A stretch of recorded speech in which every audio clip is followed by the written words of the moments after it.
Hello and welcome back to the footballing question. We're going to move away from talking about England now.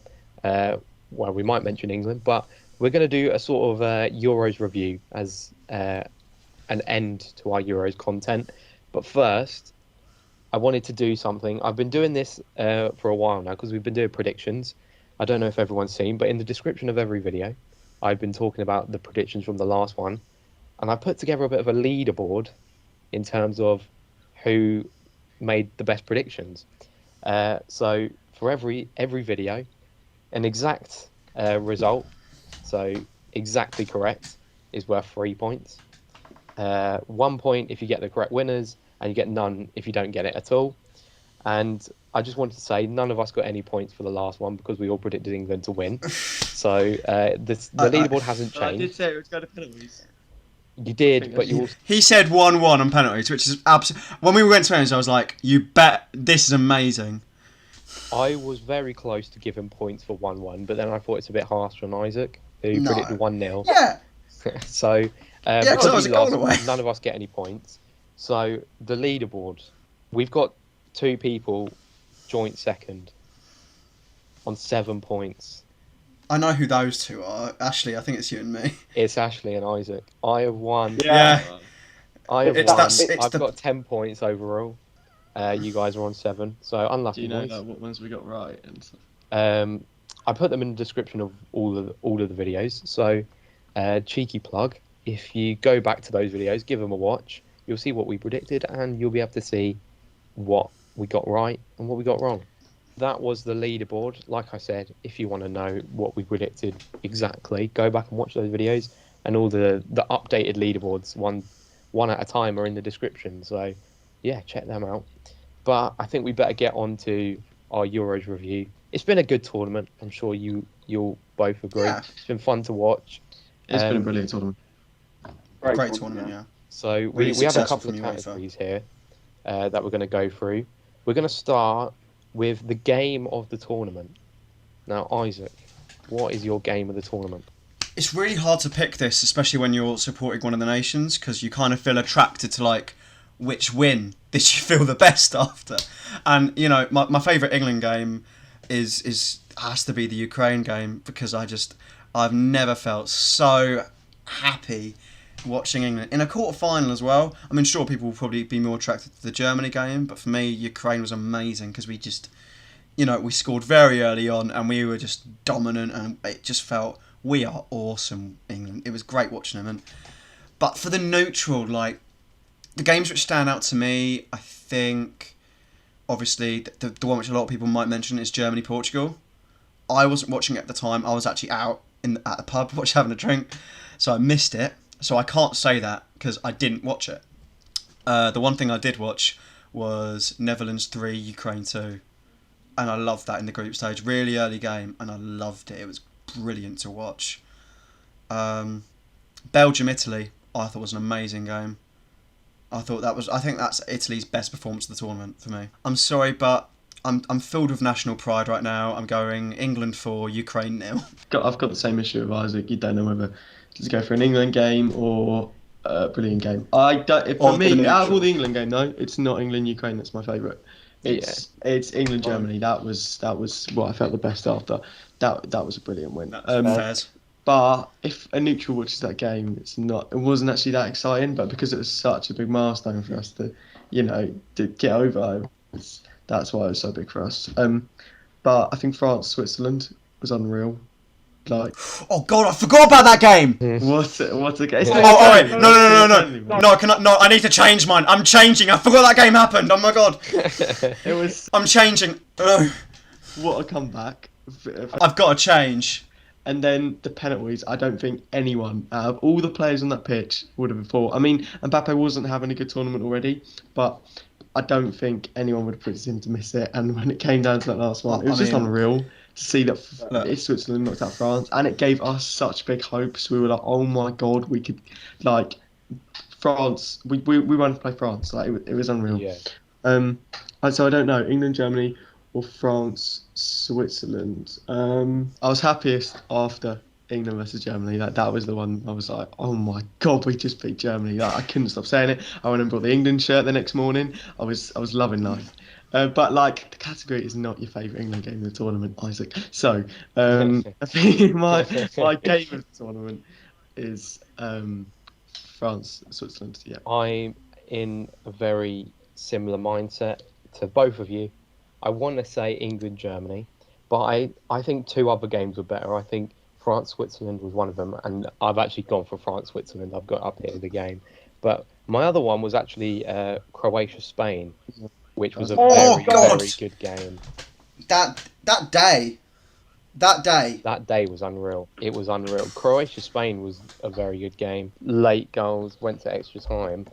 I thought Croatia might have been able to do it.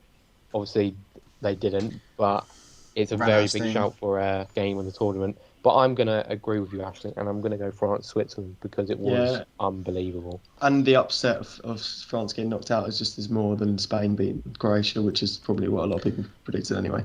So, 100%. But yeah, good game.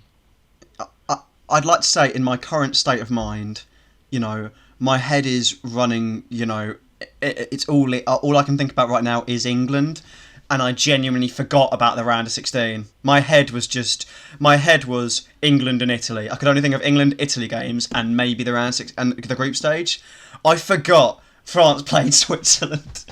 But as soon as he mentioned it, I went, "Oh yeah, easy, yeah." So I think we're all pretty much in agreement. The footballing question decides that the best game of the tournament was France, Switzerland. And I think we can move on to our next one now. Whoa! Before you guys go on to your next topic, I, future Jordan from the footballing question, have a very, very important message for the people watching at home. Yes, you sitting right there. Don't worry, you can go back to the video in a minute. I've got two things to say. Thing number one, we at the footballing question would like to say thank you to every single one of you watching this video, because the support during the Euros content has been insane. Our reaction to England versus Italy in the Euros final is on 956 views or something. It's going mental. So thank you guys so much for watching that video and for watching the other videos as well, because we wouldn't be anywhere without you watching at home. However, message number two, 70% of you are not subscribed. Yes, you sitting there watching this video at home, you're not subscribed. I know you're not subscribed. I'm looking at you and you're saying, I'm not subscribed, Jordan. Well, subscribe to the YouTube channel now. If you subscribe to this channel, you turn on the bell notifications, you will never miss a footballing question upload. And that's amazing, am I right? More content is coming. Just because the Euros is done doesn't mean the footballing question stops. We are going to continue making more content, not only here, but over on the podcast stuff, the Spotify and all of that. So, they are my two messages. Number one, thank you for all the support. Number two, subscribe to the YouTube channel. It would mean a lot to us. That is it from me, though. We will see you very, very soon. Enjoy the rest of the video. Next, we're going to do the letdown team of the tournament. The team that we were quite disappointed by and the way they performed, I guess. So, Isaac, we'll go to you first. We went to you first last time, so we'll go to you first again. Who is your letdown team of the tournament? Okay, I have a team in mind, and I've got to say, I hope you two are as quick to this team as I am, because before the tournament, a lot of people were talking about going, oh, this team's dark horses. Look at the players they've got. Their strikers won Ligue 1, their centre-back won the FA Cup. They've got a really good team. I think you both know exactly what I'm talking about. Turkey. What a shocking team. Oh, my word. How bad were they? Oh my word. I thought, they might get quarters, and they were diabolical. Like, Aaron Ramsey ran rings round them in the group stage. They were shocking. People might say, North Macedonia. No, I thought North Macedonia made a good account of themselves. They scored twice. They looked all right. Finland. Finland, they were okay, but because we didn't expect them to go out. Everyone was going, Turkey might make the semis, And then game one, Italy just went, nope, bang. And as soon as that first game was over, everyone went, do you know what, I think Turkey might be crap. And suddenly everyone who made those predictions cowered away. But yeah, Turkey, easy, let down the tournament, easily. It's Turkey. When you think about it, they had about 4 players. It really wasn't actually. I mean, and Yeah, and none of them have proved themselves. Turkey, completely another letdown. I mean, you might be able to say like France, but nah, Yeah. Turkey by France. Yeah. Do we really need me to say? I've got Turkey as well. I feel sorry for you, Jordan, because you're just here just going, yeah, Turkey, innit? Like, Yeah, so I'm going Turkey as well. Turkey yeah. were the Oh. biggest letdown. That was fairly quick, that. Yeah, nice and easy. It's nice when we all agree on something. Next, we are going to do our player of the tournament. Obviously, player of the tournament went to Donnarumma. I don't know if any of us are going to choose Donnarumma. You never know. Isaac, who is your player of the tournament? It's funny because you have this kind of thought throughout, like who's been the best player, and mine was different before the final, and it's changed after the final. And you'd think, going in, me explaining that, it's gone from an England player to an Italy player. It's not. I completely disagree with who was chosen. It was Donnarumma. I'm like, I'm not even sure he was the best. I mean, actually, he was fairly consistent. There's a case of him being the best Italian player of the tournament, but he's not the best goalkeeper of the tournament for me. One of them got the Golden Glove, and that man's English. So You know they don't award Golden Gloves at Euros. I didn't even know. I thought they did. What? Yeah, see, he hasn't got the Golden Glove. They don't do it. Oh, They don't do it. I saw that. Yeah, they don't do it. That is Oh, a disgrace. That's Donnarumma disgrace. deserves that. Most clean sheets of the tournament. Who gets player of the tournament? The goalkeeper which didn't keep as many clean sheets as him. You know, but my player of the tournament, to keep things quick, before the final, in my head it was Raheem Sterling. But after the final, there's one man who really has had an amazing tournament. And before this tournament, people wouldn't have said he cemented his place in the England team. But after this tournament, I say if this man is capable of running, he walks into this England team, and that is Luke Shaw. The man deserves a knighthood. That goal at the back post, prime Roberto Carlos, mate. Smashing it in post, and he's left Donnarumma, the supposed player of the tournament, absolutely stuck, couldn't move. What a player. I'm going to steal Isaac's. It's going to be Luke Shaw as well. I didn't actually know before he said that, but he's convinced me. Yeah, best England player. It's just been phenomenal. Considering we didn't know whether he'd started with Chilwell at the start of the tournament, it's quite mental that he's actually played this well, and we're saying that he's going to be the player of the tournament. Yeah, Luke Shaw. Yeah, I had two names written down. I had Luke Shaw, and I had Jordan Pickford as well. I'm assuming we're going to go Luke Shaw, so I'm happy. I'm obviously happy to go Luke Shaw. But I just wanted to throw Jordan Pickford in there. 5 clean sheets. That is unbelievable. So good. Jordan Pickford has been outstanding all tournament.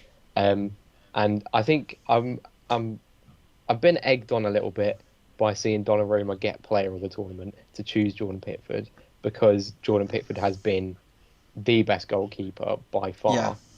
And it's just, you know, he saved the same amount of penalties as Donnarumma yesterday, because obviously Rashford hit it wide. So Yeah, Jordan Pickford has been outstanding all tournament. I'm happy to go Luke Shaw, obviously, because Luke Shaw is amazing. But Jordan Pickford would have been mine. Luke Shaw, though, for sure. Finally, the last category we're going to do, and it's a bit similar to the last one. We're going to do our favourite player of the tournament. Isaac, who is your favourite player of the tournament? I mean, favourite's different to player of the tournament. Player of the tournament, who's been the best. And my favourite player, I feel like with favourite player, I want to go with someone who's really surprised me, who's kind of shone on. And a guy who, you know, I feel like with that you've got to go with someone who's really kind of, who's taken a liking to. And I'm not going to go with an England player. If I went for England, it would be Bukayo Saka straight away. And I just want to mention his name now because I'm sorry, but he's a great guy and needs to keep his head up, and he's an absolute legend. But if I was going to go favourite player of the tournament, I'm going to go with Patrick Schick. You know, he's sharing the golden boot with Cristiano Ronaldo for this tournament. Is there a golden boot? Do they give them out? Because they don't give out golden gloves. Yeah, they do. Oh, well, that's just against goalkeepers, isn't it? Like, he's sharing it with. I'm pretty sure they just gave it to Ronaldo. What? I might be wrong. He got I'm further pretty than sure Ronaldo. they just give it to Ronaldo. That's a disgrace. Patrick Schick, he scored same amount of goals, got further in the tournament, and scored less penalties. He didn't score any penalties. They're all in open play. 5 goals. You know, he's single-handed. Game 1, everyone was like, "Ooh, Scotland will have a good tournament," and Patrick Schick just went, "No, bang," and then proved to everyone how crap they were. And he was phenomenal. You know, 5 goals at a tournament. He's sharing it with Ronaldo. You know, think about that. You know, being amongst Cristiano Ronaldo, it's not a bad feat, is it? So yeah, Patrick Schick for me, favourite player. It's always nice when you watch tournaments like this and you find gems. And he's a nice little gem for me, yeah. Love him. Well, for me, favourites like you get the most excited about when you watch them, like when they come to the pitch, when they're starting. For me, it might be boring, it might be obvious, but mine's Bukayo Saka. Yeah, I've enjoyed watching him so much. He's been brilliant, and the fact that he's only 19, and at the end of the day, who was the player? Who was the player that did actually, in the end, cost us the tournament? It was him, but it's one penalty, and the fact that he's getting all this abuse now it's outrageous. But yeah, I've loved watching him. He's been so good. He's been his usual self at Arsenal, and he's brought it onto England on the big stage. And the fact that people didn't even think he'd get a minute of football in this team just makes me want to pick him even more. So yeah, Bukayo Saka. Fair enough. I've got 2 things written down. I say 2 things. I've got Jordan Pickford written down because I think Jordan Pickford, I said it before, and I'm going to keep giving him so much praise because I feel like he's been given quite a bit of a sort of sticky time because he's been criticised with Everton, and then he comes on and he plays for England and he's always outstanding. So I've got Jordan Pickford, but I think this is a little bit of a cop-out, to be honest, but I think it's worth saying. I've written down here, my favourite player of the tournament is every player that played for Denmark. Every single player that played for Denmark. Without fail. To go from what happened with Christian Eriksen at the start to making a semi-final. Of course, they didn't make the final, England knocked them out, but they won 1 game in the group stage. They faced a tough time with Christian Eriksen, everything that happened with Christian Eriksen on the pitch, and they've just been outstanding. I was full of praise for Denmark before the tournament even started, but I have so much respect for every single one of their players, and for me, I can't choose one of them because that's just a group thing. So I don't want to seem like sitting on the fence or whatever for my favourite player, but my favourite player has been every single player that's made an appearance for Denmark in this tournament because props to them, you know. Can't see any other choice. I really rate that, Jordan. I really rate what you've done there, and I'd just like to add, you've given me an idea. Can we give an extra position? I want to say, can we do man of the tournament? And I want to give it to Kjær for helping save Christian Eriksen's life. And every single man in the referee team needs to be recognised for their heroics on the day. And you know, we forget about it. It was a month today, actually, exactly a month to the day since it happened. I think it's because it happened on the first day. What happened? Because it was the first, it wasn't the first day, but the first proper day. Wasn't it one of the first proper games as well? It was the 3rd game of the tournament. Yeah, so early on, for that to happen to a player like Christian Eriksen as well, I think we just need to give as much props to Denmark as possible. One thing I'd like to address, this is obviously it for our Euros content. We're going to take another break, but this break probably won't be for as long as the last one. Series 2, Season 2, whatever you want to call it. We're, plans are going in place. We've got plans, so get excited for that. Thanks for watching the video. If you enjoyed, please hit the like button, subscribe if you're new, and if you want to see more of our content, hit that bell button because more videos are coming and you need to know when we upload. Follow the social medias, they're in the description. We'll put updates on there all the time. We each run a page now, so check them out. And player of the tournament, your favourite player of the tournament, all of that, put it down in the comment section down below. And yeah, we will catch you in the next video, and we will catch you in Season 2 of The Football in Question. Goodbye. Thanks for watching.